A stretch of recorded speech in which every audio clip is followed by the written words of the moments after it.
Hi. Hello.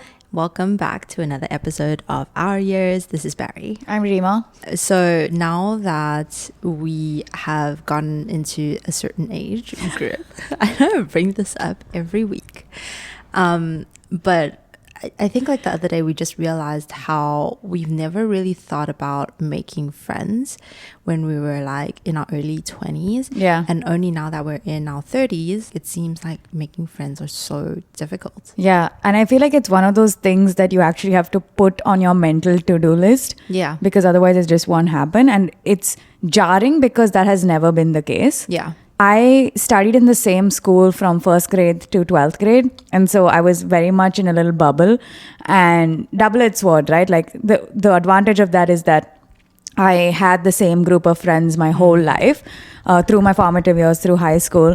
And then only now do I realize that as an adult, making friends is really tough. Yeah. I think it's because like, when we were younger, we were always in like social settings like schools. You always had like play dates and you always had like maybe after school care or even just like going to sporting events. It was just so like easy. You were always put in a position to make new friends. Yeah. And so we never thought of needing to consciously make new friends until, you know, we moved to a new city. And now that we're in a certain age group, like it's so much harder trying to penetrate an existing friend group. Yeah, I know what you mean, because when we moved here, we realized that even though SF is a very transient city, a lot of people do move here for jobs and so on. But I feel like everyone already made their friends and they already have their circles and it's really hard to break into. Yeah. I think it's also difficult because there's just no time, right? When we were kids or we had the same hobbies as people, we just did that for years and years. But now you only have a few nights or evenings free that you have time to go out. Yeah, exactly. Right? Yeah, so that's also really tough. Yeah, I think that's like all these things is what makes making friends in your 30s really difficult, right? Like because you have now an established life, you have a routine, you have all this going on. Yeah. I think going back to what I was saying like earlier, I guess you had so much time also, right? And so like you didn't think about, you always just hung out with your friends and you always just socialized. But now that you have like work, you have a job, you have chores, you have admin stuff to do. Yeah. It leaves very little time to go socializing. Yeah, I know what you mean. And I think it's also because we live in such a digital age, it's not like people are just out and about and reciprocate making friends, right? I feel like they're doing their own thing. And even if you go to a cafe, for instance, people are on a device, they're reading a book probably. And there's just I don't see a lot of openness to make friends in real life. Yeah, for sure. We've put together some questions that we wanted to ask each other about like friendships, and because now we're thinking about friendships a lot more mindfully. Yeah.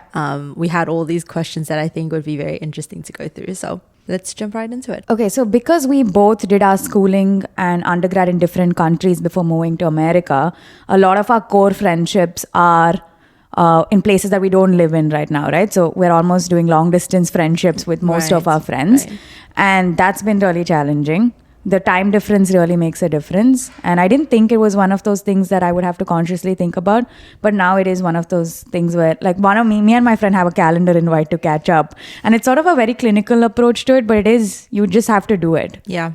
I remember like thinking before when I was like younger, I'm like, it's so strange that adults like set up time or schedule time to catch up with their friends because that's so inorganic. But now I understand and I get it. Like life gets so busy and you don't have time for it. You do need to actually mindfully block out time so that you can make time for your friends. Yeah, and everyone has different schedules, right? And especially time zones because of long distance, right? Yeah. And I feel like, so a lot of my friends are in Asia, and by the time I'm done with my day, and my job involves a lot of meetings. So at the end of the day, my social battery is so low that even though I want to talk to my friends, I'm just drained of energy. Yeah. So it's stuff like that sort of adds up. But I'm very grateful that I have friends that make an effort.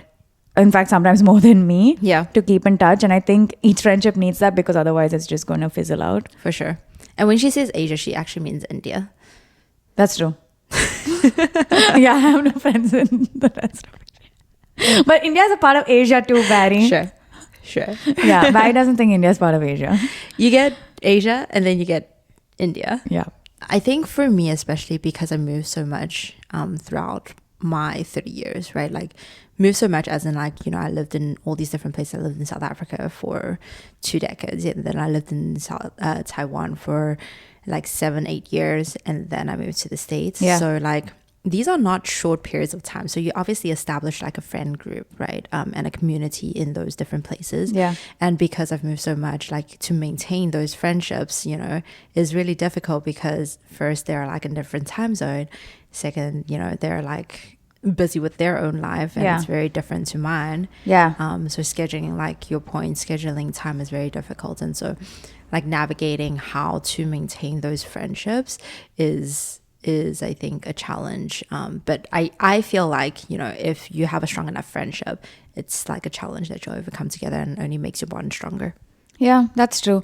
And I think now it's also difficult because we all have free time only say at the end of the year, like during the holidays, right? And then some of my friends are married, so then they have obligations with like in-laws and their partners and stuff. And even my single friends, like coordinating everyone's holiday schedule is so difficult. So I think long distance relationships are challenging like that. But at least for me, I found that even though I don't speak to my friends often or I don't physically meet them often, even like the once in a year that I get to do it, it feels like nothing has changed. I was just going to make this point. I feel like with your closest friends, right? Like you can see each other like maybe once a year, but when you catch up, you just kind of pick up where you left off. Like you unpause. Yeah. And I think that's what makes a great friendship, at least for me, right? Because having to move so much, I think I've established my closest friends to be these kind of people. Like you have this acknowledgement and mutual understanding that, you know, life gets in the way, but you do prioritize and keep those people in your heart and you do value them. So when they come back, you know, you don't make it awkward and nothing's awkward and you kind of just pick up where you left off. Yeah. I think when I first moved, I sort of, I would meet, say, a friend after a really long time, and they tell me something that happened in their life, and it could be a big milestone, and I wouldn't know about it. I feel really bad that I was a bad friend and I didn't sort of make more effort to try to like keep up. And I would also feel bad if they didn't have any context on my life on a particular matter, for instance. But as the years have gone by, I've realized that that's just something I have to make peace with. But I feel like you're still very good at keeping in touch with your friends. I think you and your friends really make an effort to call weekly at least. And I think like for me, it's like months on end, like 2 months before I like chat or FaceTime them. Yeah. And like some of my friends have kids, right? And it's just very difficult. But to your point about, you know, keeping up with like the big milestones, I think we, like both parties, my friends and I, still make an effort to, you know, keep each other up to date. Like if they've moved to a new country, or, you know, if they've become a doctor, or, you know, if they've had a baby, like they keep me in the loop, obviously, for those big events. And I think that's what maintains the friendship. Yeah. I think adult friendships are also difficult in the sense that, you know, when you're in school or even in undergrad, you sort of, or you are, you know, you're spending time with people doing hobbies. A lot of the people that you meet are from very similar backgrounds as you, similar socioeconomic circles. So it's not a big leap to be friends with them, right? But as an adult, you've sort of become your own person and you know exactly what you want in a friend. So you pick quality over quantity, right? But as kids, you were sort of friends with your entire class, right? But now as an adult, you have to pick or make time or prioritize friendships that make sense for you at this point in your life, right? And you, like we've discussed, you only have so much time in the day, so you sort of automatically, I think, end up filtering certain people to be in your life. Yeah. No, I 100% agree with your point about like friends that are especially relevant to that point in your life, right? People who are going through the same things, because then you are able to share and understand things from different perspectives once you like share those feelings and thoughts with your friends. And so people going through very different things, it makes it more difficult for them to empathize and understand what you're going through. Yeah. I think now as an adult, like if you have certain interests, like you want to do certain hobbies or you want to have certain experiences, then people that are doing that, who are in the same wavelength as you, they are easy to become friends with because you have all these shared experiences together. And so then I think that's what now friendship is. It's whether you have someone to have similar experiences as you. Yeah, shared interests, and commonality, I think. Yeah. Or if you're going through like you have a certain experience in life, say you're having a certain challenge with aging parents, for instance, and someone else is similarly going through that, then you can sort of bond over that. Yeah. I think it's anything that makes you feel like you can relate to this person more easily. Yeah. Is a way to create that bond and friendship. Yeah, I can definitely see that. And I think I'm thinking back on like us making friends in the Bay. I think our friends are mostly from like pickleball or like tennis, you know? Yeah. Like friends that we've made through interests and hobbies. Which as a child, if you told me that I'd make friends through sports, I would never believe you because I wasn't a very sporty kid. Yeah. So that's really interesting that the flip has happened as an adult. I guess you live and you grow and you learn. Nice. Thanks. Another thing I think about quality over quantity is that, going back to our point, you only had limited time to spend for like your social activities, right? Yeah. And so you want to pick people where you know what to expect. Because you have such a little time, you want to spend it wisely, right? So if you want a certain like experience, you want to know that the people that you're bringing to enjoy that experience together will add to the experience. Yeah. Say you like do it with strangers, you don't know what to expect, and it could go good, it could go bad. Yeah. And what if it goes bad? Then it's like you almost feel like maybe it's not the best use of your time. Yeah, exactly. Yeah. I think when you say that, what comes to mind is travel. When I was younger, I could go on holidays with random people, friends of friends, people I've never met, no context with, and I would be totally chill with it. But now I have so little time for a holiday that when I do go on holiday, I don't want it to be stressful. I don't want to be in a bad mood. I don't want to be like, I don't want to convince people to do certain things. Yeah. I don't want to mother people. So exactly my point. Yeah. You want to know what to expect, and you want to know that you'll have a good time. And so you pick the people, which is a handful of people that you know you're going to have a good time with, and it's guaranteed. Yeah, I can only travel now with certain people. And actually, it's not been a thing like I've had to tell people I don't want to go on holiday with them. It's sort of been an automatic filter for some reason. Yeah, I think so as well. But yeah, I think that's like epitomizes like quality over quantity at this time and age. Yeah. I wonder if some people don't want to travel with me. What that is. They're like, no, we can't have Reba on the trip. Yeah. She can't sit with us. Yeah, very mean girl energy. Reflect. No, thanks. Self-growth is over. Moving on to like a question that I think is quite controversial. And I'd like to like know what you think is, can men and women be friends platonically? 100%. And as I think I say that with so much confidence because I have platonic guy friends, and there has never been any sort of romantic angle. Right. And they're some of my closest friends. And I think I've also made guy friends at different points in my life. Like for instance, in school, middle school, high school, I have had guy friends. And even as an adult, I've had guy friends, and it has never been a thing. Yeah. That being said, I can understand what obvious challenges come up when you're dealing with the opposite sex or gender, right? So, I mean, not to say that if you can't do it, then there's something wrong with you. I just think that it is possible. And I've been lucky enough to have those friends in my life and have that perspective. But I'd be interested to know what challenges people were having about it. Other than the obvious one, like you have feelings for one and one doesn't, and then that gets in the way.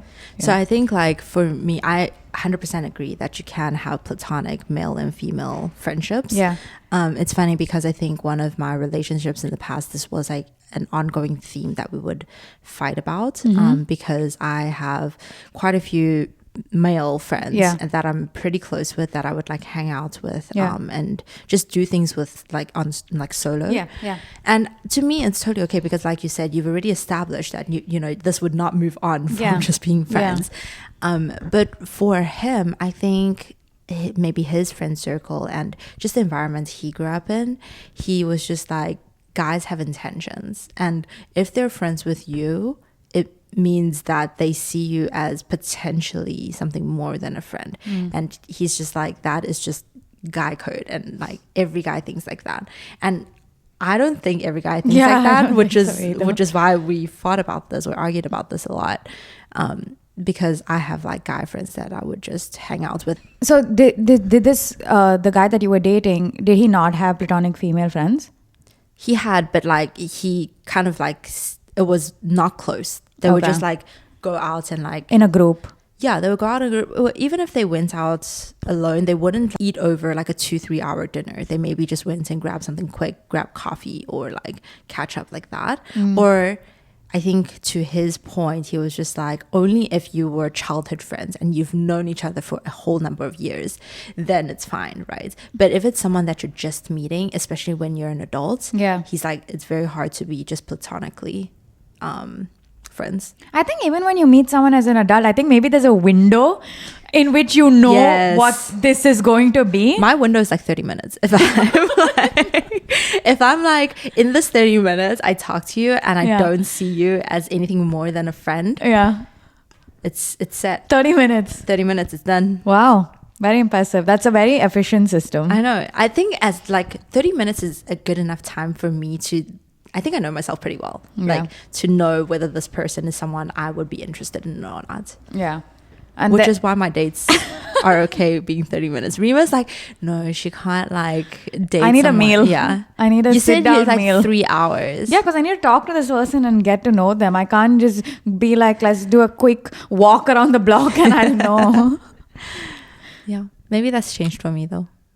What do you mean? Like maybe I do need longer to see if I feel anything for this person. So this 30-minute thing is a lie.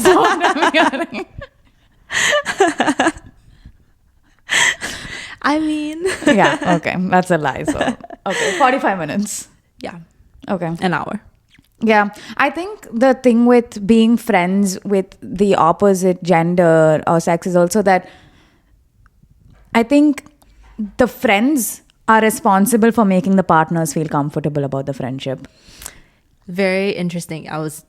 Because I feel like in the past when I've dated someone and I've been super secure about his friendships with other women, it's because he made me feel secure and I had no reason to doubt it. And I think that was a moment where I was like, okay, I also need to make an effort to make him feel comfortable. Yep. And that can come like if you all go on holidays together, then, you know, if you're friends of friends, you get to know each other and stuff like that. But otherwise, it is on the people to make their partners feel comfortable if they have a friendship that they want to keep in their life. It's not on the partners to make their other lives easier. Well, I think it's both. Yeah, I mean, it's both, but I think the onus is more on the people who want it. Yeah, exactly. I was actually, funny enough, I was chatting to a friend about this recently. Throughout the years, right, all my guy friends, girlfriends have become super close with me, and we would hang out without my guy friend being there, right? And I think it's really up to us. If you want to keep this guy friend in your life, you should make your guy friend's partner feel like you're safe and like that this is a genuine friendship. And so I would really make an effort, especially because I want my guy friend in my life. I also want to know what he likes, and so I would want to get to know the partner he's dating, right? And so I would really put in an effort into like getting to know the person, and then throughout the years, as I've gotten to get to know their partners, I've just naturally become really close with them and would hang out with them. Yeah, that makes sense. I think none of my guy friends have ever told me that their partners have had a problem with me, but I don't know if it's because they were protecting me or they actually genuinely didn't. I don't know, but that's not a problem I've had to deal with, and I'm very grateful. That is not a problem I want to deal with. I feel like you can kind of tell though from when you hang out with them and their partners, right? But that's the thing. Like I said, a lot of my friends now are out of, like, they don't live in America. My adult friends. So even they're partnered up and they're married and so on. You mean they're new partners that you haven't had a chance to? Yeah, I haven't had a chance to get to know them. We've not done any holidays or trips together. So at this point, we're also just acquaintances. Yeah. I think two things that come to mind is like you have to have emotional maturity, and also like expectations are established. So what I mean by that is like emotional maturity as in like you both have this understanding that, you know, you can sense the environment. If the girlfriend of this guy, close friend of yours, is not feeling like she's like safe, then you guys talk about it and you try to establish a safe environment. And then expectation or mutual expectation is that, you know, both of you know that this is nothing more than friendship. I think if one person is expecting more, then obviously I don't think it's like platonic. Yeah, that's a whole different conversation then. Right, exactly. And so to me, I think you can be friends provided these two factors are met. Yeah, I think we discussed this previously in our red, amber, green flag video too, about how if a guy doesn't have platonic women friends, it's cause for concern. Right, correct. Yeah. On the same note, after you've dated a guy, Yeah. so do you think you can be friends with your ex? I've never been able to be friends with an ex, even though the last person I did actually want to be friends with them. Yeah. But there was no sort of basis for it, because most of the like when I have dated a guy long term, it wasn't like we were friends before we started dating. I've always sort of dated someone with the intention of dating, so there was no sort of friendship to fall back on, no? Right. And so if you don't have that foundation, how can you flip from relationship to friendship when that foundation is not there? So I've never been able to do it. I'm very curious if others have. I think I can. I think like back to the same 2 points as I was saying with male and female friendship. Yeah. Just having emotional maturity, both people talk about it. You set the expectation. There's mutual understanding that both people are not expecting anything more or potentially getting back together. I think under those two circumstances, I think you can be friends. And at the same time, I think there would need to be some sort of period or time in between for both people to have had time on their own and like clear their thoughts so that feelings aren't... You're able to like move past it. Exactly. So the reason I say that I think I would like to be friends with my exes is because there is a reason that you guys got along in the first place, right? And just like friends, like there is a reason that we're friends. With exes, right? Like there was a reason, or there was commonality and a reason that you guys got together in the first place. So why let a breakup or a reason why you guys can't move forward together romantically get in the way of you being platonic friends? Yeah, see, that's easy to say in theory, but how many of your exes are you actually close friends with, or even friends with? Oh, friends, I think I'm friendly with all of them. Like if I see them on the streets, I wouldn't mind just like chatting with them and catching up. Oh my God, I'll pick up my feet and run away. I think like provided that enough time has passed and you know there's like this mutual understanding that nothing's gonna move past just friends. Yeah, I think like it's fine. I actually haven't run into any ex, to be honest. Thank goodness for that. So I actually don't know what will happen if I do. But I'm curious now to see how I'd react. Yeah. In theory, I feel like my reflex for fight or flight is flight. In any situation, I'm typically just like running away. Yeah. But if I was to run into someone, now as an adult, I'd be keen to know what adult Rima does. I think you would avoid, but I don't think you would run. Just like a quick hiding. Yeah, I think you would like turn and act like you didn't see them, and then you would kind of like get yourself busy doing something And then like skedaddle away. Or like pick up your phone and start calling someone so that you don't have to interact with this person. I see that for you. I see that for me too. I know you so well. Or I've been like super into like catching up with them and seeing what is happening in their life. I didn't see that with any of the guys you've dated. Okay, one maybe. We'll see. If I ever run into an ex, we can talk about that. Yeah, we'll circle back then. Yeah, we'll circle back then. Wow. Yeah, I think just like there's so much to talk about with friendship. I feel like we'd do more episodes around it because there's just so much to cover. Yep. But yeah, I think for today at least, that wraps it up. I guess we'll see you guys in the next one. Toodles. Bye.